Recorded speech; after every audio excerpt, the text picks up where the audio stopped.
بەناوی خوای گەورە میهرەبان سڵاوتان لە بێبینەرانی بەڕێز و خۆشەویست لە گوندی ئاکۆیانین لە سنووری قەزای ڕەواندۆز لە یەکێک لە ماڵی هاوڵاتیانی دیارە لێرە ئافرەتێک هەیە کەوا خەڵکی کامیرۆنە کارەکاتن بەڵام لە ئێستادا مسلمان بووە هەڵسوکەوتی جوانی ئەو ماڵەوای کردووە کەوا ئەم ئافرەتە مسلمان بێتن ئێمە لەگەڵ ئەو باسی چیرۆکی مسلمان بوونی دەکەین بزانین هۆکاری مسلمان بوونەکەی چی بووە ناوەکەی خۆشی گۆڕیوە بۆ عایشە عایشەخان سڵاوت لێ بێتن سەرەتا گەر خۆت بناسێنی جەنابەت چێی و خەڵکی شوێی خۆتمان پێ بناسێنیت.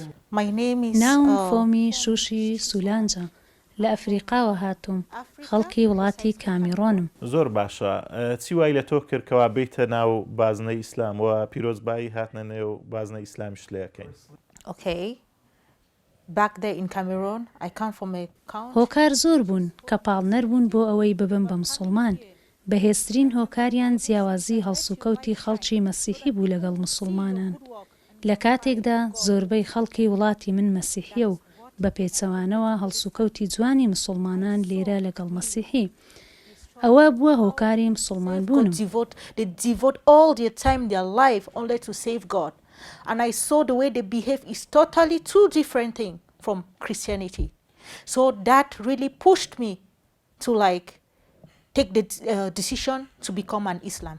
هەڵسوکەوتی ئەم خێزانەی کە لە ماڵیان کارەکەی چۆن بووە لەگەڵتان ئەمەش پاڵنەر بووە بۆ ئەوەی کەوا هەڵسوکەوتە جوانەکان وا بکاتەوە بێتە نێو بازنەی ئیسلام؟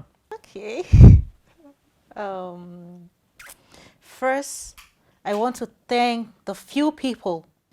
بە شێوازێکی گشتی مامەڵەی ئەندامانی ئەم خێزانەی لەگەڵیان دەژیم لە کوردستان بە تایبەتی مامۆستا سادق کە هەڵسوکەوتی مامۆستا لەگەڵ من زۆر جوانتر و باشتر بوو لە هەڵسوکەوت و مامەڵەی باوکی ڕاستەقینەی خۆم. هەڵسوکەوتی ئەو خێزانە پاڵنەر بوون بێمە ناو بازنەی ئیسلامەوە. هۆکاری مسلمان بوونم بوو. Some few members of this family, especially Mr. Sadak. He has been the father I have never had.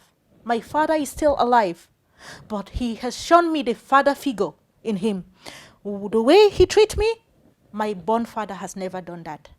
So it can only be God, somebody who saved Allah, who can see somebody, a stranger, who he has never known all his life, and receive that person with too much love and hospitality.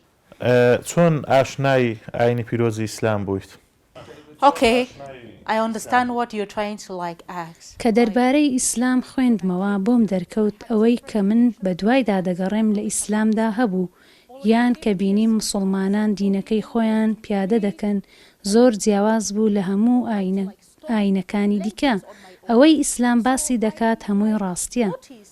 Most of the things that I learned, I saw Islam doing exactly not like the other one side, not like Christianity. I saw that Islam, they are the right people following what Allah says in His word. So that prompted me, that moved me to take the decision of becoming an Islam. زۆر باشە. باسی ئەو ساتەمان بۆ بکە کە ئیسلام بوونت ڕاگەیان کە شەهادەت هێنا چ دڵخۆشیەکت هەبوو؟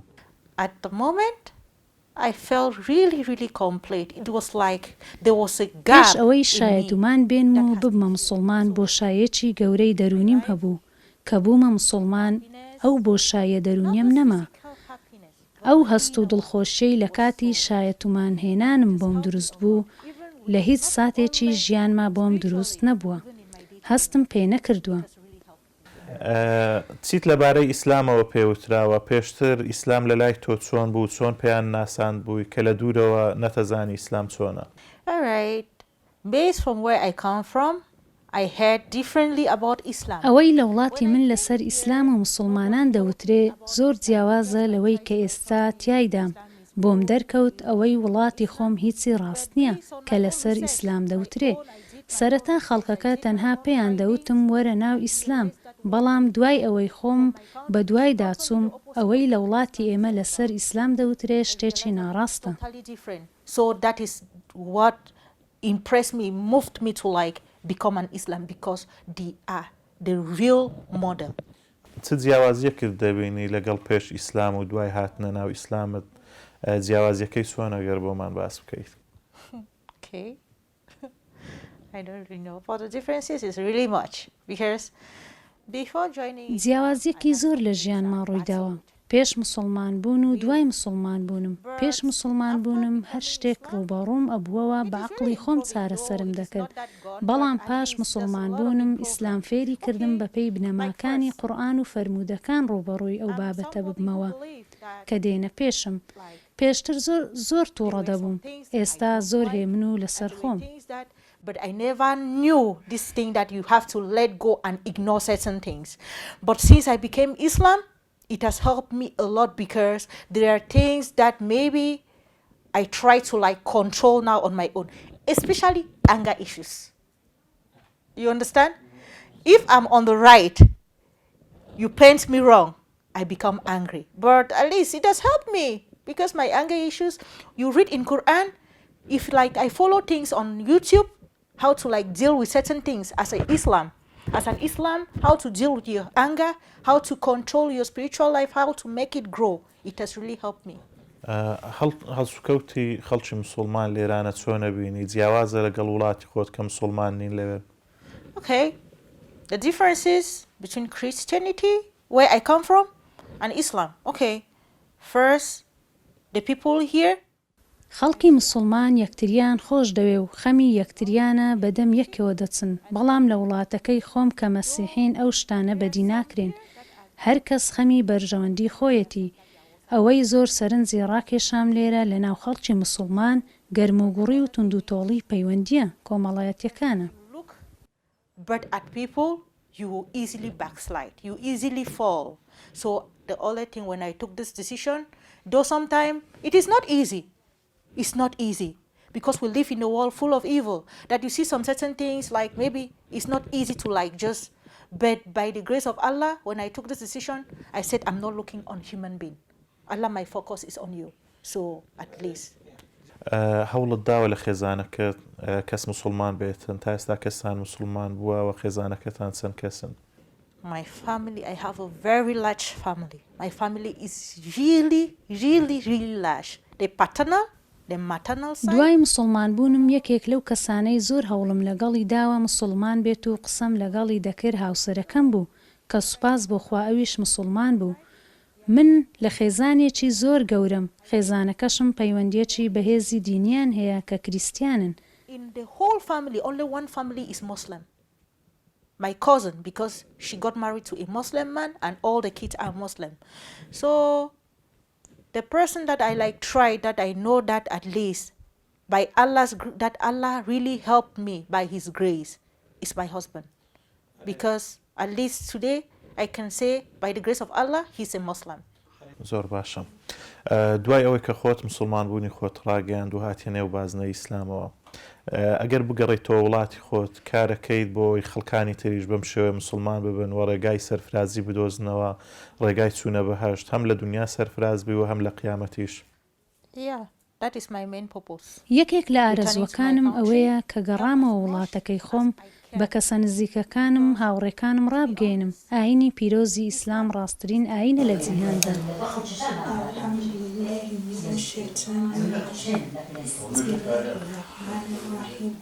الحمد لله رب العالمين الرحمن الرحيم مالك يوم الدين إياك نعبد وإياك نستعين الله أكبر رب اغفر لي الله أكبر سبحان ربي الأعلى سبحان ربي الأعلى. چۆن خۆت شارەزای لە ئاینی پیرۆزی ئیسلامەکەی، نوێژەکان چۆنەکەی، چۆن فێر بووی، خۆت هەوڵەدەی بەردەوام خۆت شارەزا بکەی لە ئاینی پیرۆزی ئیسلام؟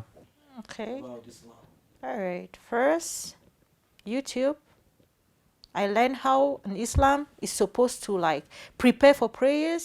یەکێک لەو سەرچاوانەی کە ڕۆژانە دەمەوێت لێیەوە فێرە ئیسلام بم تۆڕە کۆمەڵایەتیەکانە بە تایبەتی یوتیوب. And how to make my dua. YouTube helped me a lot. لەبارەی ئیسلامەوە لە لای ئێوە لە وڵاتی ئێوە چۆن تەماشای مسلمانانە کرا؟ خۆت باسی شتێکتان کردکەوە لەبارەی ئیسلامە و نەزڕیان جیاوازە لە وڵاتی ئێوە. ئێستا ئەو نەزڕەیە لای تۆ چۆنە کە خۆت هاتیتە نێو بازنە ئیسلام؟ My country is in my country. There are much Muslim in my country.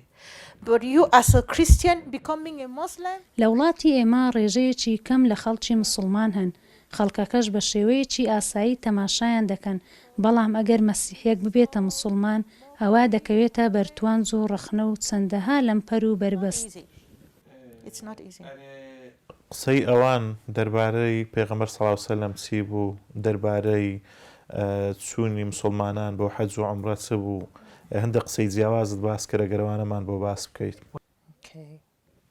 A lot says Islam, Muslim, they pray to لە وڵاتی ئێمە دەنگۆیەک بڵاوە وا بیر دەکەونەوە کە مسلمانان پێغەمبەرەکەیان دەپەرستن و دەنگۆیانە وا بوو کە کەسێک دەچێتە مەککە دەبێ قوربانیەک بکات، ئەو قوربانیەش دەبێ مرۆڤ بێ، ئەگەر هات و ئەو کەسە لە مەککە گیانی لە دەستدا ئەوە قوربانیەکەی قبوڵ نییە، بەڵام ئەگەر بگەڕێتەوە ئەوە خوا دەوڵەمەندی دەکا و سەروەت و سامانی زیاد دەکا.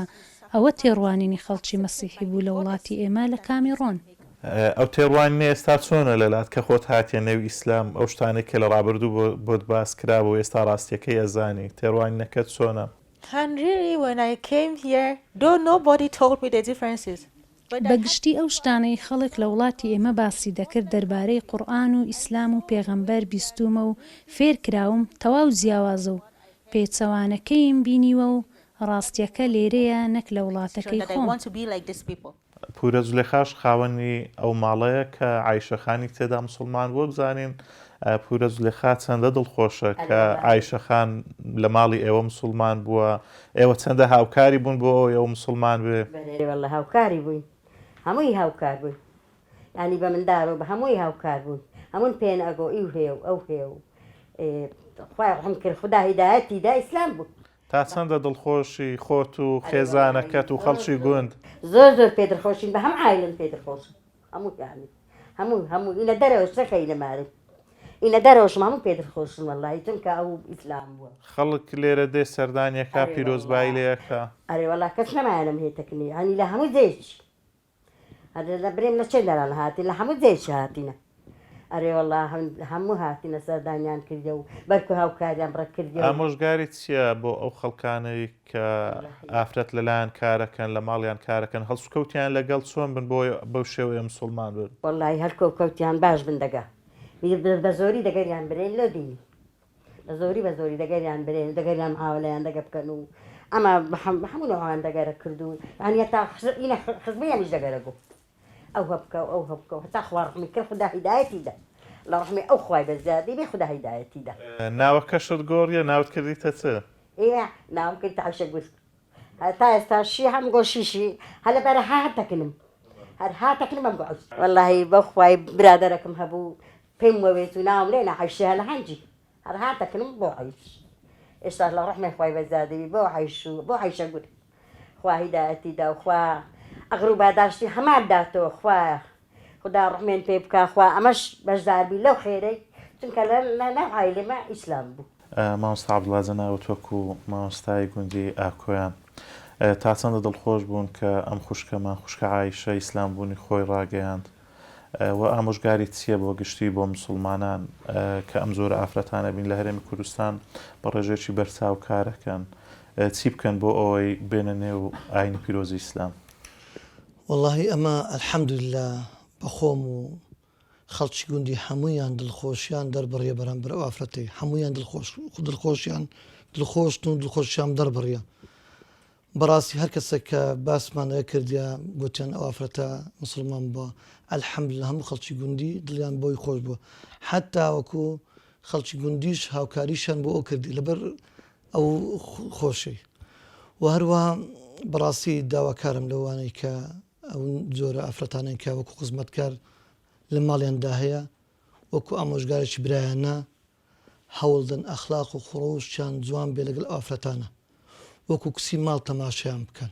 بەڕاستی لەبەر ئەفرەتە کە باسەکە ئەڵێ کە مسلمان بوویمە کە لەوە عایلە الحەمدوللا ئەڵێ هەڵس و کەوتی زۆر جوانم لێ دیتن، جیاوازی زۆر هەبوو لەگەڵ منطقەی ئێمە.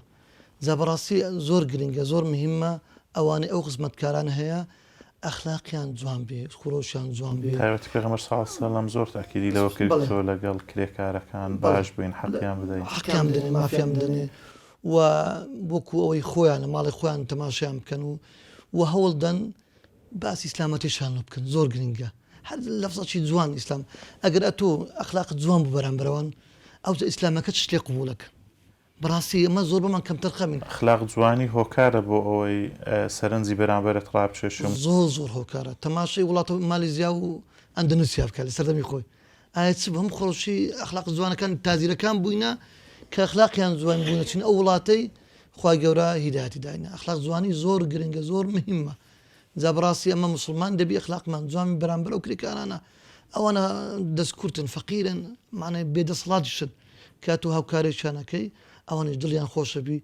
کە پێغەمبەری فەرمووی صلی الله علیه و سلم تەهاد و تەحاب هەدیە ببەخشە محەبەت و خۆشەویستی زیادە بی و خۆشەویستی کەوێتە ناو دڵیان کۆتا پرسیارەمەوە ئاراستت بکەم خوای گەورە عایشەخانی خۆشویستوە کە هیناوێتە نێو بازنە ئیسلام و هیدایەتی داوە چ کارێکی وای کردووە کە خوای گەورە ئاوا هیدایەتی بدا چ کارێکی پیرۆز کردووە بەم شێوەیە Okay? Like really, he's right. God really loved me. So هەست دەکەم خوای گەورە منی زۆر خۆشویستووە کە هیدایەتی داوم و مسلمان بوومە ئێستاش مەبەستمە کە بگەڕێمە وڵاتی خۆم ئەگەر هیچ نەبێ کار لەسەر ئەوانە بکەم کە مناڵن بێنە ناو بازنەی ئیسلام و ڕاستی و دەربارەی ئیسلام ڕوون greatest بکەمەوە joy that will make my joy fulfill is if when I will go to the pilgrimage home in Mecca. That will be my greatest joy. دووبارە پیرۆزبایی هاتنە نێو بازنە ئیسلام بۆ ئەکەین خوای گەورە پاداش داتەوە سەرکەوتوت کات ئینشاءالله یاخوا بە خێربەی پیرۆزە Thank you. دەست خۆش بی. Thank you. بەڵێ بینێرانی بەڕێز و خۆشەویست بەم شێوەیە هاتینە کۆتایی ئەم دیدارە تایبەتە کە عایشەخان خەڵکی وڵاتی کامیڕۆن بوو لە گوندی ئاکۆیان لە سنووری قەزای ڕەواندووس کارەکاتەوە مسلمان بوونی خۆی ڕاگەیان خوای گەورە سەرکەوتوو سەرفرازی دنیا و دوا ڕۆژی بکاتن بەخوای گەورەتان ئەسپێرم